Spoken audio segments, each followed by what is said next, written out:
Ingat, Tris. Ini penting loh buat mama. Ya, lagian kamu kan yang nggak kerja. Ya. Hey, hey, hey. Selamat bergabung kembali di channel BB69.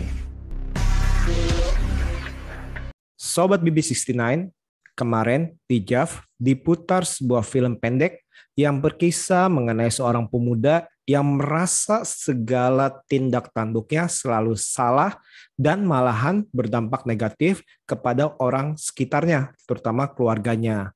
Film itu dibintangi oleh Mas Reza Rahardian, Cornelius Sani, dan Christine Hakim. Judulnya adalah Tris. Nah, pada segmen Bincang Santai kali ini, sudah bergabung dengan saya sang penulis naskahnya. Siapa lagi kalau bukan Kak Agi Dilimanto. Apa kabar nih Kak Agi? Alhamdulillah, terima kasih udah menyempatkan untuk nanya-nanya. Salam kenal Wah, semuanya. soalnya ini film ini walaupun film pendek, tapi kayaknya kok cukup istilahnya cukup menohok nih istilahnya. Hmm. Nah, jadi saya mau ngundang Kak Agi nih untuk ngobrolin nih. Boleh gak Ya. diceritain nih Hmm. gimana ceritanya bisa terlibat di dalam proyek ini?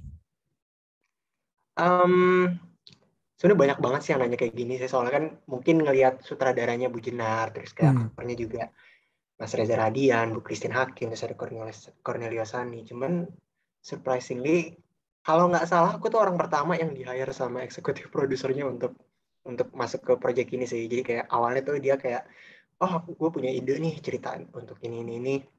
Terus akhirnya dia kayak ya udah nge-hire penulis duluan gitu loh sebelum kru lain. Jadi eh ceritanya gitu doang, tiba-tiba di hire terus kayak ya udah sampai sekarang berlanjut deh.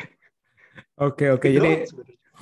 Oke, jadi bikin apa ceritanya langsung dikontak seperti itu ya. Hmm. Nah, kalau untuk dari ide ceritanya sendiri itu film pendek Tris ini dari mana nih dalam arti? Apakah Wah, dari pengalaman atau istilahnya orang sekitar atau bahkan diri sendiri? karena kan sebenarnya temanya cukup apa ya, sensitif lah ya, Hmm, cukup hmm. soalnya kan kita menyinggung tentang psikologi dan ya sebenarnya aku sendiri pun pas pertama kali dikontak tuh kak aku kayak wait, gaslighting yang aku tahu dengan gaslighting yang kemudian dijelasin tuh agak berbeda gitu loh. Jadi awalnya ide awal banget itu datang dari eksekutif produsernya sendiri. Hmm. Dia pengen bikin cerita tentang gaslighting, terus uh, ada tokoh yang punya penyakit narcissistic personality disorder. Jadi dari situ awalnya tuh aku cuman diskusi aja berdua sama eksekutif produsernya. Gaslighting itu apa? Narcissistic itu seperti apa? Kebetulan dia juga orang lulusan psikologi, jadi dia ada pengetahuan lebih banyak lah tentang tentang ini semua gitu loh. Jadi dari situ terus aku mulai ngegodok lah ceritanya, premisnya gimana, terus karakter yang perlu ada itu gimana, terus karakterisasinya juga seperti apa.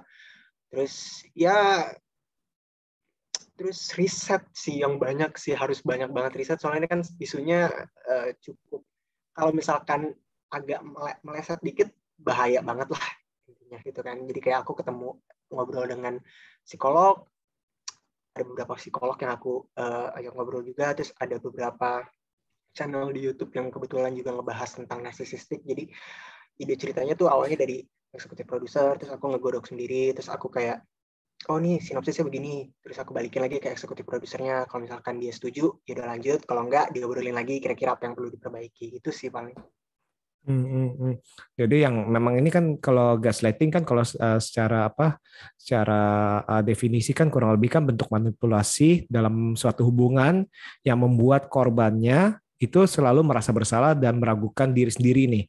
Nah, seperti yang kita ketahui juga gaslighting itu dia dilakukan bisa dilakukan secara sadar oleh sang pelaku atau kadang-kadang ini kita secara nggak sadar nih dalam arti kadang-kadang kan kita kan suka nyalain terus nih walaupun ya bukan maksud kita untuk menyebabkan seperti itu. Nah, ini memang cukup menarik sih dan tadi itu seperti Kak Agi bilang itu riset, riset dan riset ya. Karena dalam arti ini kan cukup istilahnya tadi itu sempat ngomongin itu cukup sensitif dan mungkin kita pribadi sendiri pun pernah ngalamin sih kemungkinan besar ya. Nah, pasti sebenarnya tuh sorry banget motong sebenarnya nggak apa-apa. Karena yang tadi juga seperti bilang sih ada yang nggak sadar, ada yang sadar karena emang sebenarnya tuh gaslighting itu tuh kalau yang eksekutif produserku bilang, kebetulan ini kan orang psikologi juga, terus dia tuh bilang gaslighting itu sebenarnya behavior-nya doang sih, kayak apa sih, perilakunya aja lah. Gaslighting itu kayak semacam metodenya aja lah. Sebenarnya tuh yang pengen dibahas itu tuh lebih ke sosok yang memiliki narcissistic personality disorder yang emang dia tuh secara sadar, secara apa sih namanya, ya dia emang pengen nge-gaslight aja gitu loh, untuk kepentingan, istilahnya itu kayak untuk ngasih makan egonya dia lah gitu sih. Jadi sebenarnya tuh kalau gaslighting, aku rasa ya kita semua sebagai manusia pernah jadi korban dan pernah melakukan sebenarnya secara tidak sadar. Betul sih, betul. Kemarin habis nonton kayak gitu, waduh, ini kayak dulu nih saya pernah secara sadar nggak sadar ini ya pasti pernah selama kita hidup selama puluhan tahun pasti pernah sebagai orang yang digaslightingin atau kita yang justru melakukan itu ya seperti itu. Iya, ini menarik juga nih. Ternyata ini juga apa yang narsisistik itu karakter kakaknya ya kalau nggak salah ya. Ya, karakter kakaknya si Gio.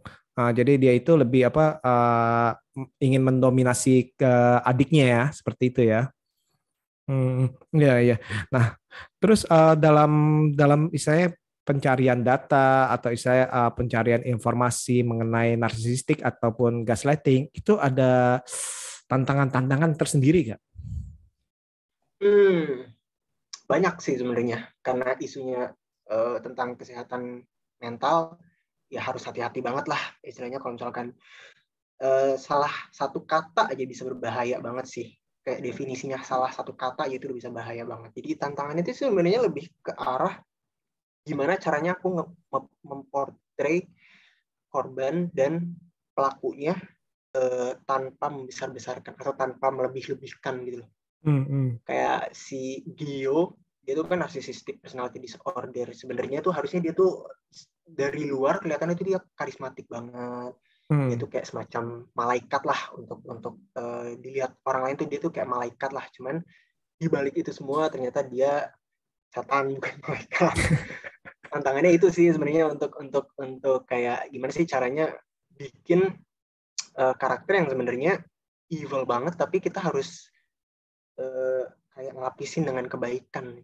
Itu sih tantangannya. Dan kedua tantangannya karena ya meskipun ini bukan cerita personal, cuman kayak ya aku pernah lah berada di posisi korban juga. Jadi aku kayak istilahnya tuh kayak ingat-ingat lagi lah dulu tuh perasaannya gimana ketika di gaslight. Jadi ketika aku nulis supaya si karakter Trisnya tuh benar-benar emosi yang keluar tuh kayak benar-benar natural banget, aku mencoba ingat-ingat lagi. Dan tantangannya tuh kayak gimana sih caranya ngebalikin itu semua supaya aku sendiri nggak jatuh ke dalam lubang gitu loh. Itu sih tantangannya sebenarnya lebih ke arah itu. Iya betul karena ini apa kadang-kadang kan kita nggak sadar nih sebagai pelaku sering kita bilang kamu nggak ngerti apa-apa nih yang kamu bicarain atau kamu nih pasti gila nih tanda kutip nih bahkan ngomongnya kasar segitu tuh ya istilahnya ngomong pasti ada sesuatu nih yang ada masalah di kamu nih akhirnya orang yang istilahnya yang sangat dipengaruhi itu akan berpikir seperti karakter Tris di sini akan berpikir apa ada yang salah, perasaan nggak pernah ngomong deh, perasaan itu apa gue yang lupa apa gimana gitu Mas ya kayak gitu ya. Nah itu dia sih kayak gitu sih. Jadi istilahnya jadi mempertanyakan diri sendiri sebenarnya yang salah yang benar itu siapa gitu ya. Nah pas menulis film pendek ini ada ketakutan nggak dalam arti kayak tadi itu kan aduh ini kayak sensitif, mendingan nggak usah deh, mendingan gue mundur aja deh, atau malah merasa wah ini tantangan nih, ini sesuatu yang sensitif nih, ini merupakan tantangan buat saya untuk saya angkat. Kalau tantangan sih ya sih, tantangan kayak ini bukan kayak kesempatan yang datang 2 kali gitu loh untuk bikin cerita yang bener-bener topiknya tuh sensitif banget gitu kan, kayaknya nggak. Kalau dipikir-pikir lagi kayaknya aku bakal mikir ulang untuk nulis kayak gini soalnya tuh heavy banget, benar-benar sampai ke mental aku sendiri pun berbahaya. Cuman ya namanya tantangan kalau nggak Coba. dicoba lakuin dulu ya nggak mungkin tahu lah kita berhasil atau enggak gitu kan. Kalau dari segi ketakutan sih sebenarnya ya itu tadi sih, takutnya portrayalnya mengada-ngada gitu sih. Karena kan ya banyaklah survivor di luar sana yang mungkin pengalamannya beda-beda, nggak mungkin sama plak-ketiplak. Cuman ketika aku nyoba untuk bikin karakter di Tris itu tuh aku ketakutannya adalah ini karakternya udah benar-benar sesuai atau belum ya. Yang karakter dengan narsisistik benar-benar kayak gini atau belum ya. Terus yang korbannya itu tuh perasaannya itu benar-benar kayak gini atau belum ya. Takutnya emosi yang aku coba untuk sampaikan belum sesuai dengan kenyataan aslinya. Itu sih ketakutan sih kalau dari aku. Oke. Nah, itu kan dari ketakutan sampai akhirnya itu terrealisasi nih. Bahkan istilahnya kemarin itu Gijaf kan beberapa festival. Nah, pastinya sebuah film itu kalau kita kasih ke audiens itu pasti ada yang respon positif ataupun respon negatif ya. Nah, kira-kira nih boleh sharing nggak? Ada masukan-masukan nggak misalnya respon yang kurang bagus nih mengenai film ini ataupun respon yang positifnya? Kebetulan aku punya salah satu teman yang cukup dekat lah. Kita kemarin juga ketemu di JAV. Dia ikut nonton, terus ada satu respon yang sebenarnya ya agak negatif, cuman nggak terlalu dimasukin ke hati. Soalnya tuh kayak aku agak setuju dengan komentar dia. Ada beberapa adegan atau ada beberapa dialog yang terlalu, istilahnya tuh menjelas-jelaskan, kayak ya terlalu kurang subtle lah. Terlalu ya terlalu menjelaskan lah. Dan aku ketika aku nonton film itu kayak iya sih ini bisa digambarkan dengan cara lain gitu sih. Kalau dari komen negatif kayaknya yang datang alhamdulillah nggak terlalu banyak. Antara mereka takut ngasih tahu atau gimana aku nggak tahu sih. Kebetulan ya alhamdulillahnya kebanyakan komentar positif sih. Wah, bagus dong. Alhamdulillah banget. Berarti pesannya itu sampai dalam arti kan benar ya. Semoga sih. Seperti yang saya tonton juga istilahnya, oke, misalkan ada beberapa yang dibilang itu Kak Agi bilang, oh ini seperti menjelaskan ini, mungkin ada beberapa itu kan kita emang perlu dijelaskan sebenarnya apa sih seperti itu sih. Dan itu menurut saya sih bukan sesuatu hal yang besar dalam arti, maksudnya bukan sesuatu kekurangan dan itu nggak mengganggu saya menurut saya dan smooth sih menurut saya sih. Oke, makasih banyak. Nah, Kak Agi, saya mau nanya nih, dari pendapat Kak Agi, menurut Kak Agi itu apa sih narsisistik dan gaslighting itu menurut pandangan Kak Agi? Atau seperti apa? Aku nggak bisa ngasih. Aku bukan profesional ya, aku bukan psikolog, aku bukan apapun. Ini cuma pendapat pribadi. Kalau pendapat pribadi aja. Salah ya, mohon maafkan ya guys. Aku juga bukan orang profesional. Cuman kalau menurut aku ya, apa ya? Ketika aku diskusi banyak dengan eksekutif produserku dan beberapa psikolog, orang yang memiliki narcissistic personality disorder ini, gimana ya ngejelasin ya? Jahatnya tuh jahat banget sih.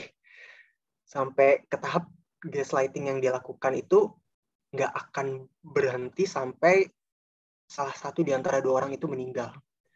Kayak itu akan terus-menerus dilakukan antara salah satu meninggal atau si pelaku nemu korban baru.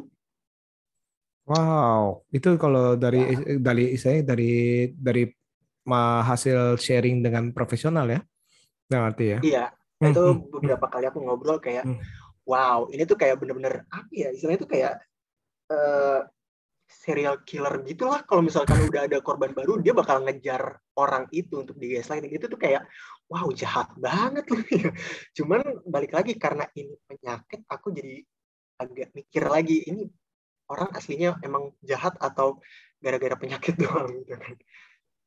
Jadi itu sih kayak agak gimana gitu loh mikirnya, jadinya kayak jahat sih jahat, cuman kayak nggak tahu sih dibalik itu semua dia ngerasanya gimana ya. Aku sendiri nggak mau ngerasain sih jadi pelaku, semoga nggak jadi sih. Ini tuh kayak lingkaran setan gitu sih katanya sih. Ketika misalkan salah satu udah meninggal, akan ada korban baru, terus bisa jadi nanti korbannya bakal jadi pelaku di kemudian hari. Jadi kayak wow, ini tuh kayak serem sih, jahat dan menyeramkan sekali sih.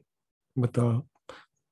Dan yang tadi itu dalam arti yang kadang-kadang atau seringkali itu juga ya ada juga sosok yang nggak sadar, ya mungkin seperti kita sendiri ini yang nggak sadar melakukan hal itu, dan akhirnya mungkin yang misalnya korban yang kita perlakukan seperti itu mungkin suatu saat itu akan melakukan hal yang mencontoh, bisa balik ke orang lain seperti itu sih. Dan itulah yang membuat saya itu yang dalam arti yang membuat abis nonton film ini saya walaupun kita bilang terbilang pendek ya, tapi mikirnya panjang sih. jadi mikirnya itu refleksi diri. Aduh, bukan refleksi diri sebagai korban loh, enggak, bukan. Kalau saya pribadi refleksi diri itu sebagai pelaku. Waduh, jangan-jangan pernah kagak waktu saya udah puluhan tahun hidup nih, ya secara sengaja nggak sengaja pasti pernah melakukan hal itu, dan itu jadi saya mikirnya jadi panjang nih. Ini Mas Kak Agi nih harus tanggung jawab nih. Aku sendiri ketika nulis tuh kayak mikir, gue nulis adegan ini dulu gue pernah kayak gini atau enggak ya ke orang lain. Sampai ke ini gak, sampai harus abis nulis itu harus ke profesional gak nih Kak Agi? harus itu aduh, kan kadang-kadang kan seorang penulis kan harus istilahnya harus masuk ke dalam cerita ya, bahkan ke dalam karakter yang diciptakan ya. Nah itu sempat ke bawah gak tuh dalam nanti sampai berapa minggu atau berapa hari ke bawah ke karakter Tris ataupun karakter kakaknya, ke bawah gak? Kalau ke karakter kakak enggak sih. Salahnya aku adalah aku dari awal tuh berusaha menjauhkan diri dari karakter kakak gitu. Jadi kayak mungkin sebenarnya tuh aku pengen memportray si kakak tuh kan harusnya baik, cuma di balik itu semua dia jahat. Cuman kayaknya di film yang orang-orang tonton kayak udah kelihatan banget lah nih kakak ini yang antagonisnya itu. Kayaknya salahnya aku tuh dari awal udah menjauhkan diri banget dengan karakter kakak sih. Kalau misalkan ke karakter Tris, kalau boleh cerita sebenarnya ketika aku nulis tuh kayak gimana ya, keadaan mentalku pun ikut ngedown banget. Oh ya? Ya aku harus beberapa kali mikir, kayaknya gue harus balik ke psikolog. Kayaknya gue harus balik ke psikolog. Soalnya karena meskipun bukan cerita personal kan aku tetap kayak recalling lah dulu pernah nggak ya ngerasain kayak gini, pernah nggak ngerasain kayak gini. Terus kayak banyak trauma masa lalu yang ternyata satu persatu muncul. Jadi kayak ketika kelar aku pun harus kayak kayaknya gue harus istirahat sejenak untuk kayak membersihkan diri dari ini semua lah. Harus ngobrol lagi ke psikolog, harus konseling lagi. Kayak cukup berat sih sebenarnya nulis ini meskipun cuma 13 menit filmnya. Nah itu dia tuh kan, soalnya kan bahkan beberapa aktor profesional kalau untuk memerankan istilahnya suatu karakter terlalu mendalam ya, akhirnya kan dia kan secara mentally kan bisa terpengaruh ya. Nah apalagi nih saya ngebayang ini kalau misalkan seorang penulis nih, penulis yang istilahnya yang menghabiskan waktu, tenaga, dan pikirannya itu untuk menciptakan sebuah karya, pasti kan otomatis kan dia kan harus masuk nih, baik itu ke dalam cerita maupun ke dalam karakter. Nah justru itu nih yang saya bilang, aduh ini ngebayangin nih si Kak Agi ngebayangin kayak gini, apa cuma sekedar lewat nulis dengan santai, apa pasti nggak mungkin. Dalam arti kan kita kan ada beberapa kan yang nulis dengan santai, udahlah nulis aja gini-gini. Tapi kan misalkan kalau kita lihat karyanya itu saya terlihat itu sepertinya itu mentouch, menyentuh kita, berarti kan itu kan pastinya itu dibuat secara benar-benar nih, dalam arti otomatis. Ya itu yang tadi saya pikir itu, wah ini gimana sih si Kak Agi nih, apa ke bawah kagak nih? Semoga sih kagak, pikir saya. Ternyata ke bawah. Ternyata ke bawah. Ya itu bahaya dari seorang penulis naskah ataupun seorang aktor atau aktris ya, bila terlalu mendalami daripada karakter ataupun itu. Oke. Punya support system yang baik sih sebenarnya. Betul. Karena sekarang ini emang di mana-mana ini semuanya itu balik-balik itu support system ya, kayak ya. Ya, betul banget. Mau support system itu baik itu dari keluarga, teman baik, ataupun teman kantor, tapi itu ataupun support system itu berupa profesional, dan istilahnya itu sangat penting sih saat-saat ini nih, terutama nih kalau udah masuk yang sejak COVID-19 tuh itu udah banyak istilahnya, wah kacau lah kita ya, banyak yang burn out segala macam ya, dan istilahnya ya, kalau misalkan kalau nggak punya support system ya bingung kitanya kemana Ya, seperti itu. hidupnya bisa-bisa. Iya betul. Itulah gunanya support system ya. Nah, Kak Aki, sebenarnya pesan apa yang ingin disampaikan melalui film pendek Tris ini?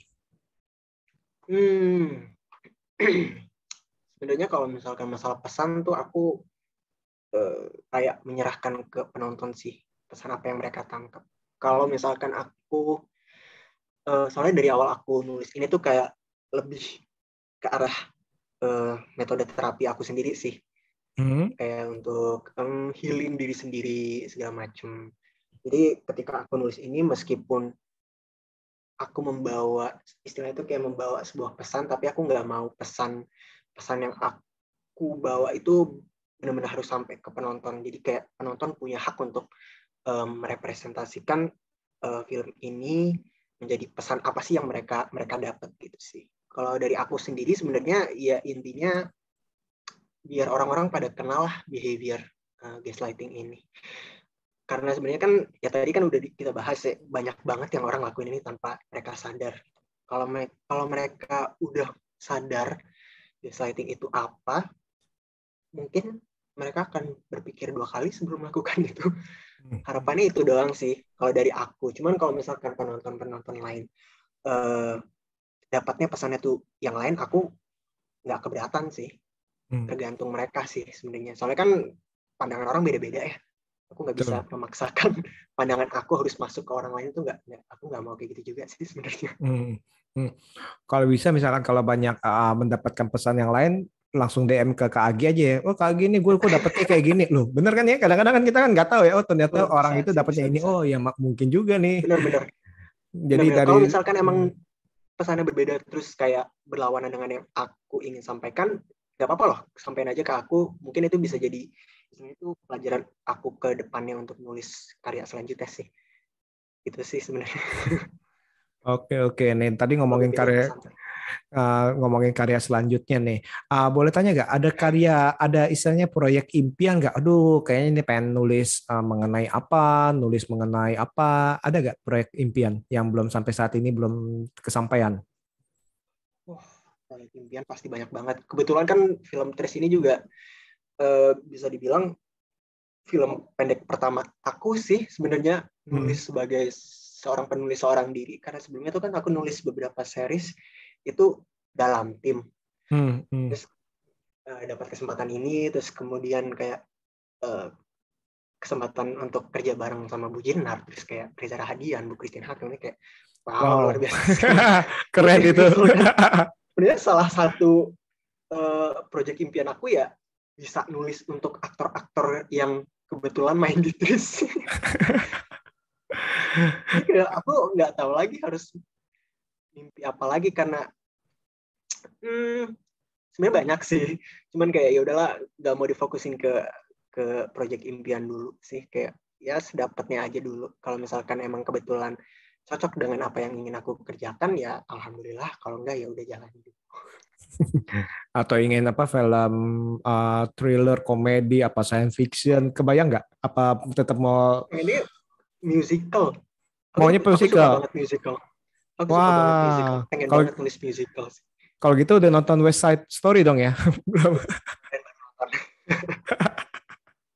Baru nonton. Wow, luar biasa. Wah, musical nih tahun ini banyak juga nih, Tik-Tik Boom segala ya. Banyak banget, dari yang animasi juga banyak. Ada Vivo, ada Encanto. Iya betul, Encanto, Vivo, betul. Semuanya bagus-bagus loh tahun ini. Luar biasa.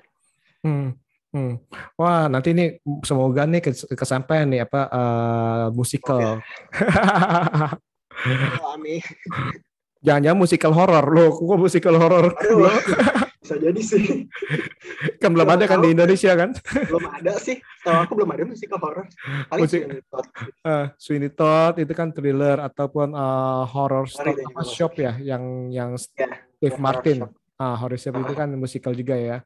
Tapi Indonesia belum ada tuh, mungkin aja pocongnya nyanyi-nyanyi atau hantu-hantunya nyanyi kan Serem belum. sih. Serem ya. Ya bahaya. Agak serem gitu sih. Waduh, malam-malam kita ngomongin ini lagi, moga-moga moga-moga di belakang kita nggak ada apa-apa ya. Ya, jangan sampai ada. Oke. Nih Kak Agi nih, kira-kira ada pesan nggak bagi para sobat BB69 yang mungkin relate terhadap karakter Tris?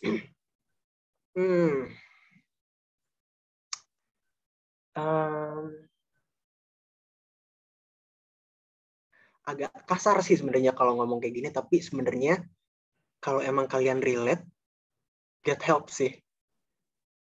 Satu-satunya cara untuk benar-benar mengenali diri kamu itu ya cari bantuan, lebih baik ke profesional supaya kamu sendiri juga ngerti lah yang sebenarnya terjadi ke kamu itu apa.